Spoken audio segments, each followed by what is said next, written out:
Chapter 33. Mari, African American, age 56, September 13th, 2025. I was excited to go to bingo night at my cousin's house. It was her birthday, and she's always over the top in the best of ways.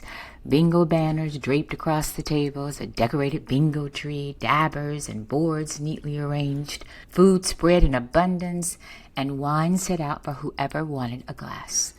All of it as inviting as her spirit. I already had someone in mind to interview. I didn't know her name, but I noticed her before at my cousin's house because she seemed never to meet a stranger. After bingo, wine, and easy conversation, I asked the room, okay, who's going to be my interviewee? Everyone clammed up except one woman, the one I had in mind. Before she even fully understood what I was asking, she volunteered from across the room. We stepped into the living room. Her name was Mari. She was 56. In her 20s, she moved to Jacksonville for, wait for it, the clubs. Really? I asked. Yep, she said. I wanted something new. That and football. The Bucks were terrible back then. It was Jacksonville's first year, and North Carolina had a new team too. Between the two, I chose Jacksonville. I didn't like cold weather, and I already had friends here. Mari laughed as she told me she used to be something else. I could curse with the best of them, she said, grinning. She had a sharp tongue and a quick defense, especially with men who crossed the line. It's a good thing I met my husband when I did. I had calmed down by then. They were together nearly 20 years, 9 of them married. She never had children. She wanted them. She miscarried once. Everything happens for a reason, she said. Not with bitterness, but with grace. It made me pause. Her divorce became final in 2023. She has big plans. A 5-year blueprint to pay off debt, expand her bedroom, buy a new car, and retire after 30 years as a phone technician. After that, she dreams of real estate, multi-tenant rental properties. When I asked about love, it's not something I look for. If it happens, it happens. I'm open to it, but he has to find me. What was her greatest fear? Her voice softened. Not death, she said, but having no one there. She told me about a recent scare, heart palpitations that sent her to the ER. They released her in the middle of the night. She took an Uber home alone. No one knew. She didn't tell anyone for months.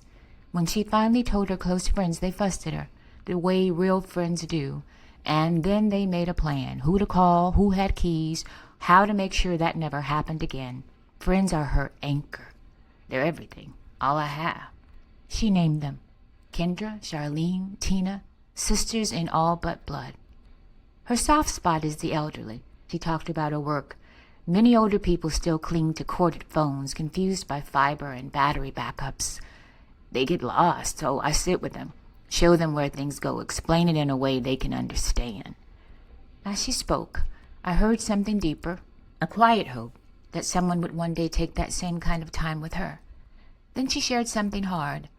Her mother died 2 days before Mari's 16th birthday. She described standing at the casket, wanting to kiss her mom. She just looked like she was asleep, she said. I leaned in and kissed her, but she was cold, and nobody tells you that. She threw a fit right then and there at the front of the church. Her high school coach took her outside and stayed with her. My heart ached for her younger self. I understood. For me, it was my father. Different ages, same shock, expecting warmth and meeting that chill. It unnerves you. The man she knew as her dad passed in 1998. Her brother has struggled with drugs since he was 13 and is now in jail. Her grandmother, the last of her family, lived in Tampa with COPD. Mari answered the calls, made the drives, and eventually moved her to Jacksonville.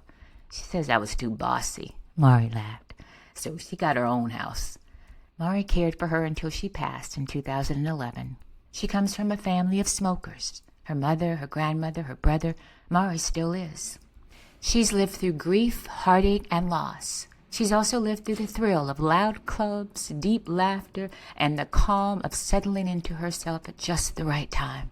What rose to the top for me was this. Mari is proof that life doesn't have to be perfect to live it generously. She carries her losses, her fears, her plans, and her joy openly. Every time I see her, I feel the effect of her genuineness.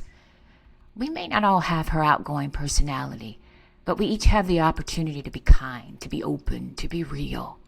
It's how, like Mari, we choose to make room for others, to welcome them in, even before they know our name. It's how I knew she was the one I wanted to interview. This is truth, and truth always rises.